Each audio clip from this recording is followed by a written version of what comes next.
Hi and welcome to the OLA 6 welcome information video. I'm sad that we can't be doing this in person, but hopefully at some point over 2020 or 2021 we'll get to be together in person. So firstly, I wanted to say how impressed we've been by our amazing new lower six. So the maturity and the positivity that they've shown in these first couple of weeks of term has been hugely impressive. Particularly in light of the new changes to do with COVID and the bubbles and face masks and all those sorts of things. So we've been hugely impressed by that. They've all made an excellent start. So the hope for this video is that by the end you'll be able to have an idea of what your sons and daughters will be experiencing and the opportunities that they'll have over the next 2 years.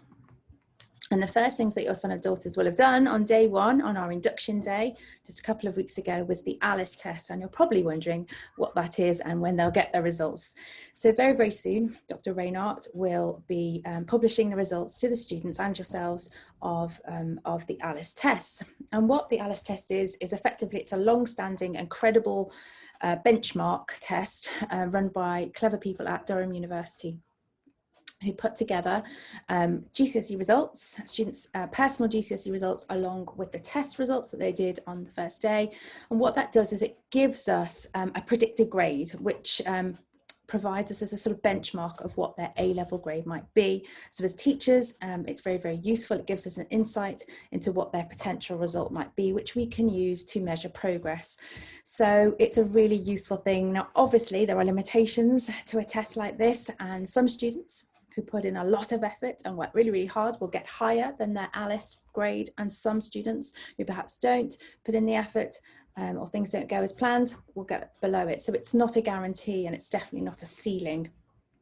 But Dr. Reinhardt very, very soon will publish the ALICE grades, and alongside that, she is going to be making a video to accompany that, to explain what ALICE grades are in more detail. But they're very, very useful for us, and I use them a lot in tracking the students' progress when their report cards come through. And what that allows us to do is see who is matching their ALICE, who's above it or who's below it. And if a student is below it, then we can then start to put plans in place to support them. And for those students who aren't quite there, we can sort of stretch and challenge and that sort of thing. So it's a really, really useful tool. So how will we be supporting your sons and daughters inside and out the classroom over the next 2 years? So obviously, you will know OLA 6, it's an incredibly supportive environment. And I think even more so with the bubble system, it feels like we're all enclosed in this kind of very nice space, and we're all able to see each other regularly. And I think that's actually working really well. All the sixth form have lessons in the sixth form centre.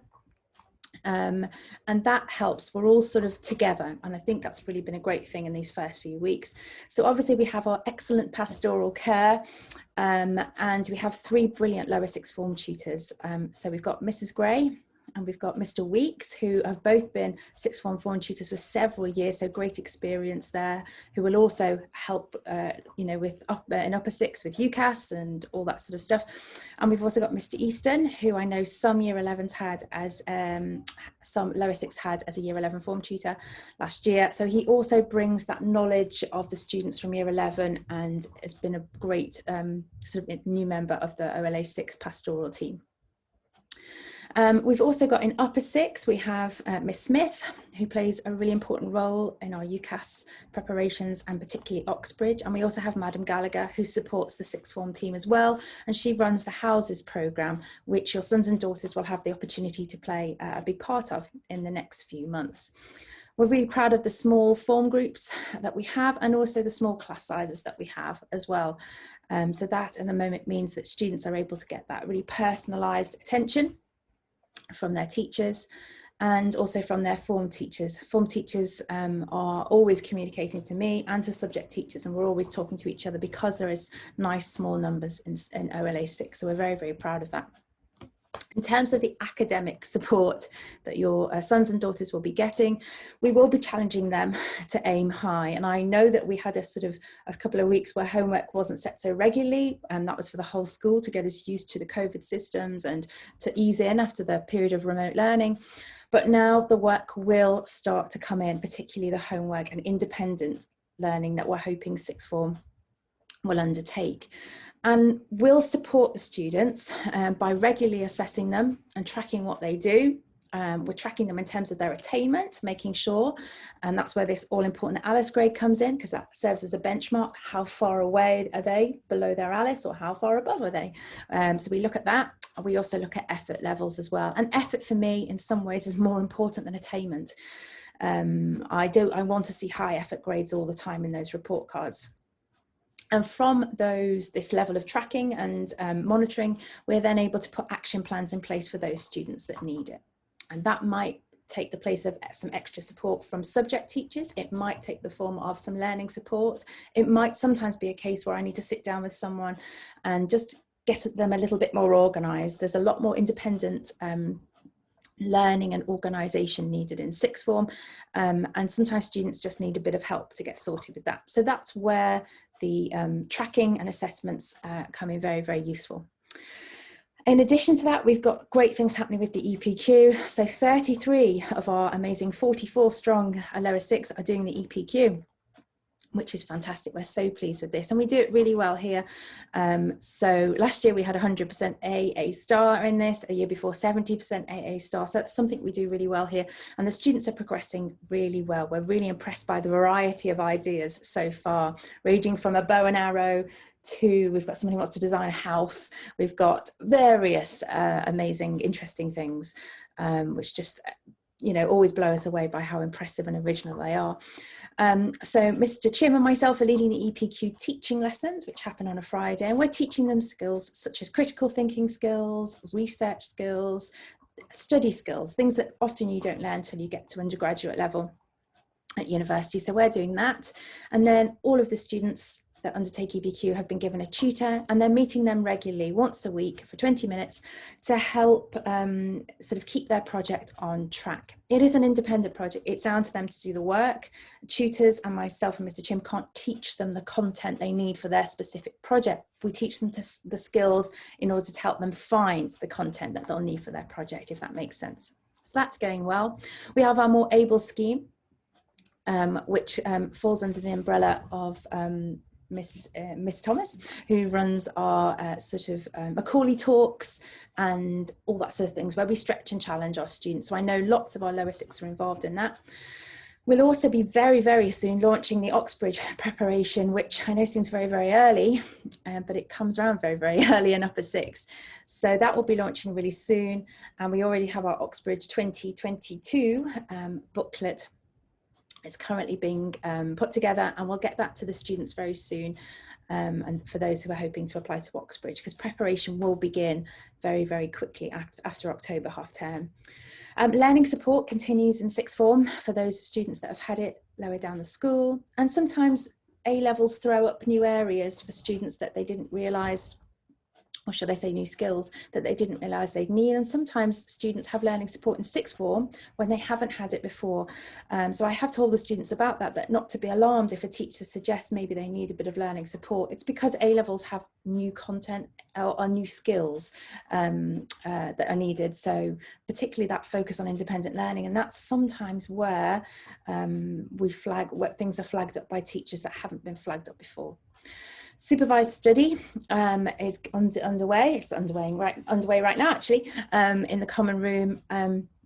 Currently, our common room is no longer serving as a common room because of COVID, but it's being used as a supervised study room with tables and chairs in there and a teacher ensuring that students turn up, and also that there is work happening. It's very tempting in those first few weeks of sixth form to enjoy those free periods that are not free periods, they are study periods. So we're making sure that students are getting into the habit of using that time meaningfully. It is a very big ask when you've just started your A-levels and you're out of year 11 to get into that mindset of sort of geeing yourself up to work independently.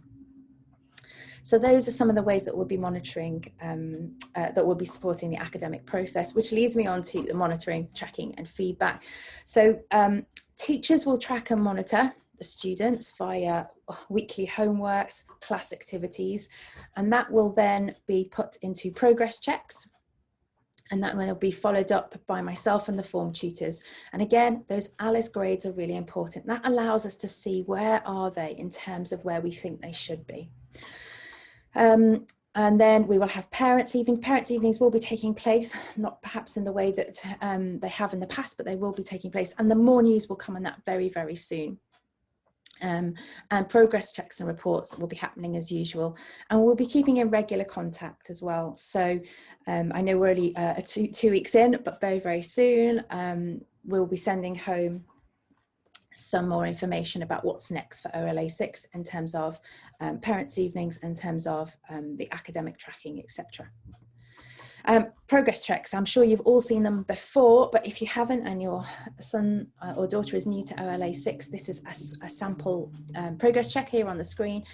And you'll see here that teachers will give an effort grade and an attainment grade. So the effort is the one I'm really, really focused on, because I want to see very, very good or excellent, and I really don't want to see satisfactory or poor. That would not be good. And then we have a grade, which is attainment. Now, the thing that's important to stress about this, that when the first progress check comes out, I don't want you or the students to be alarmed if those attainment grades are not that high, because obviously they've just started their A-levels.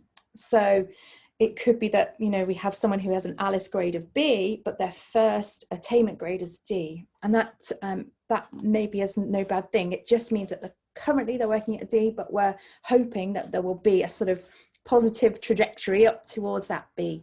So that first progress check can be a little bit misleading. We hope that, and it's not meant to be, it's just meant to be a true reflection of where they are, but we hope to see that upward trajectory. So I don't want you to panic if you think, oh my goodness, they did so well in their GCSEs and now grades aren't looking so high. There's going to hopefully be that upward curve. And why is effort so important? The effort grades are really important because that allows our students to have a little bit more flexibility with those study periods. And so following the first progress check, I'll be looking at students that have very good and excellent in all their effort grades. And those students will be offered a chance with your agreement, parents' agreement, to have a constructive time period. And a constructive time period is effectively an opportunity for them to say, do you know what, I have a free on a Monday. It's not a free, it's a study period. I have a study period on a Monday, lesson 3. Can I have a driving lesson in that time? And my answer would be yes, because you've earned it from your good effort, and you therefore earned a chance to use your time constructively. It does have to be constructive. It isn't meant to be a late morning to sleep in or an early afternoon to go home and, you know, watch telly or Netflix, whatever. It's not meant to be that. It's meant to be used constructively, which is why each of these periods that are offered will be a discussion. And it might be that a student says, you know, I'd like to go to the library in Aberdeen, or I might like to, you know, I want to go outside to read my book instead of being in supervised study. And that's okay. We kind of allow some flexibility, but it does have to be constructive. I have to agree to it, and you will have to agree to it too, for them to have that. But there's a reward there, which I think is really important for young adults to have that. Okay, so some shocking numbers here. I said this to the lower 6 on the first day, and I was sort of faced with a sea of sort of wide eyes and open mouths. But this is a true statistic. The most successful students in the country study for 15 hours a week outside of lessons. So that's outside of that of teacher time with the students. So that's, most students here are doing 3 A-levels. So we would say that's 5 hours per A-level per week. And again, students sort of looked very panicked when I said that, but really, if you add up your supervised study time, that comes to 6 hours and 40 minutes of supervised study a week. So if they use that time meaningfully, that leaves, and I'm going to struggle with the math here, 8 hours and 20 minutes that they have to find in order to fulfill that 15 hours. So I think it's important as parents that you realise that we're expecting 15 hours of work outside of school per week, outside of lessons, I should say. So that's really, really important. And that's what statistics have shown the best or most successful students, I should say, have done in order to get those successful grades at the end. So what does the year ahead at OLA 6 present, and looking forward to 2021? Let's hope it's a better year than 2020. Well, there's lots of opportunities. So our life skills course will be up and running after October half term, as you can imagine, with the restrictions on visitors in school and the restrictions on space.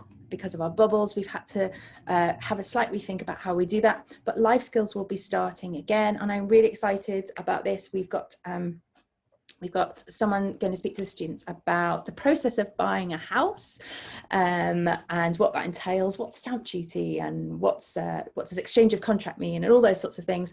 Credit ratings, what are those, why are they important? Kind of practical life skills, which I think are really, really important because they don't often fall into our subjects at school. So we hope to educate the students on that. We think it's important that they leave OLA with some practical skills, practical knowledge. We also have enrichment, which is underway, which is run by Mrs. Martin Morrissey and Miss Campbell as well. So that is already happening on a Monday afternoon. You can talk to your sons and daughters about that.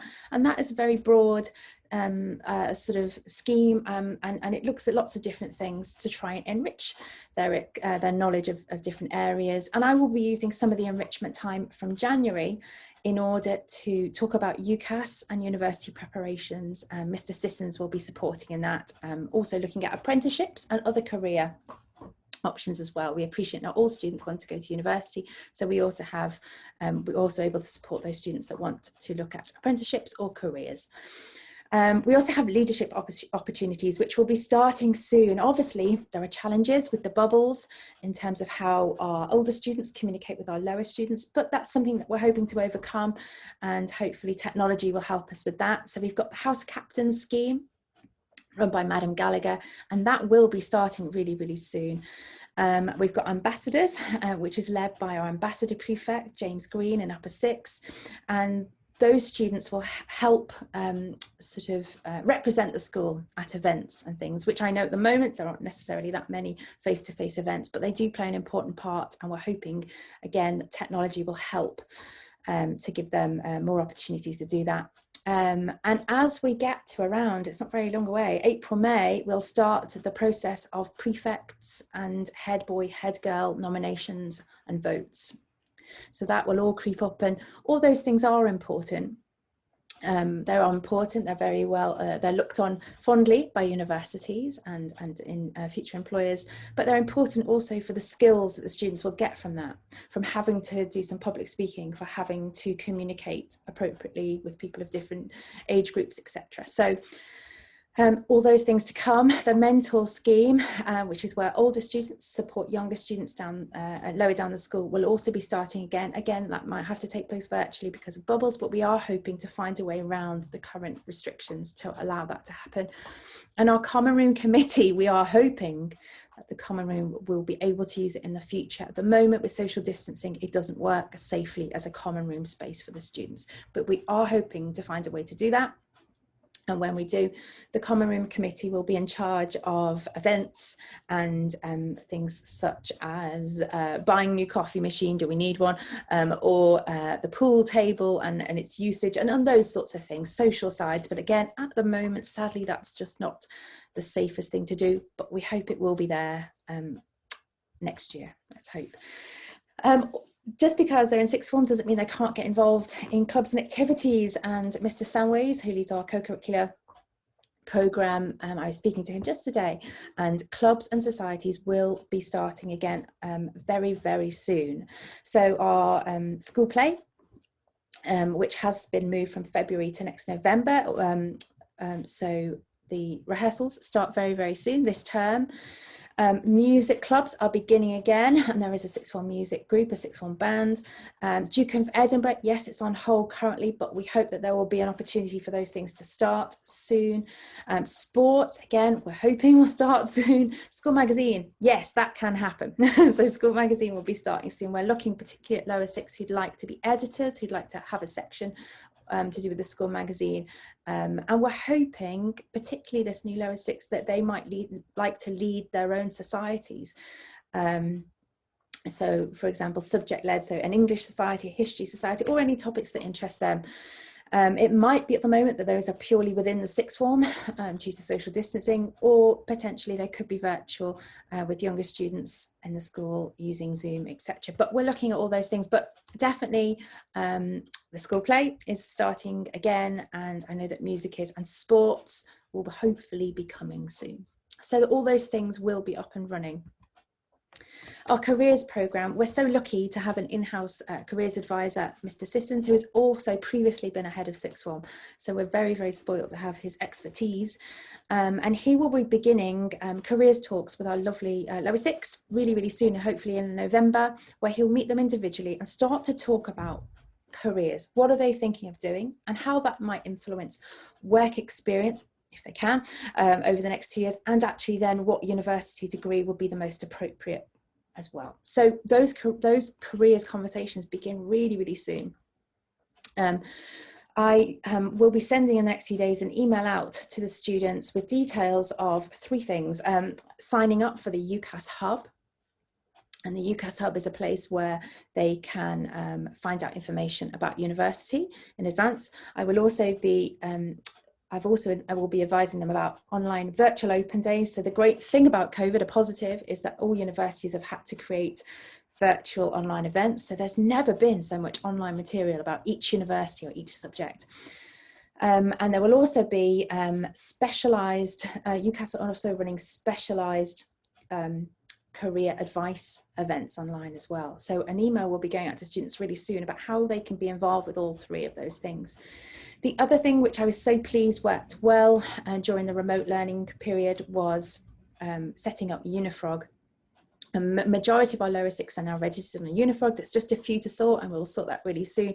And Unifrog is a sort of a one-stop shop, a place where they can research universities here and abroad. They can research apprenticeships, they can research career options. It has so much information, and I will be making sure in the new year that parents all have a Unifrog login as well, so you can see what the big deal is. But you probably will have heard your sons and daughters talking about Unifrog. So that will also play a really big part in our careers and UCAS preparation as we go through the next few months. More about that. So obviously following the careers interviews with Mr. Sissons will then lead into the UCAS process, and we'll be using some enrichment time on Monday afternoons in the new year to talk to the students about all the sorts of things that go into choosing a university, choosing a course, writing a personal statement, which is their chance to sell themselves to a university, how they apply for student finance, how they, if they're eligible, how they can apply for disability, student allowance, and all those sorts of things. So there will be lots of information on that. We will have an event, parents, myself will have an event in February 2021 where I formally launch UCAS for you. Hopefully that will be in school, but if not, it will be virtual. And as I mentioned at the beginning of the video, our Oxbridge programme will be launched really, really soon with the group of students that would like to consider an application to Oxbridge. And we will hopefully have a trip in the spring, if not a trip, a virtual event. And we will be able to organise talks and give specialist advice as we help prepare the students for the application for Oxbridge. Oxbridge applications also require some admissions tests, and we are pleased to support students early on in lower six in preparing for those.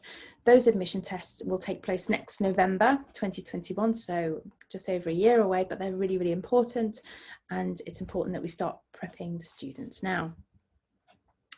So that is me nearly done, but just to say, I'm looking forward to a great year with the students, and I hope, and I can see that already, that so many new friendships have been made and that they're really embracing it. And I do genuinely feel that they're really enjoying it. There's lots of happy faces around the sixth form bubble at the moment. So it's going to be a great 2 years. In fact, it's not 2 years. I worked it out. I think it's 333 days that they're in school, which is terrifying. It's less than a year. So it all flies by. But there's so many great things happening. And I hope very, very soon we can meet in person and talk about it more. Thank you.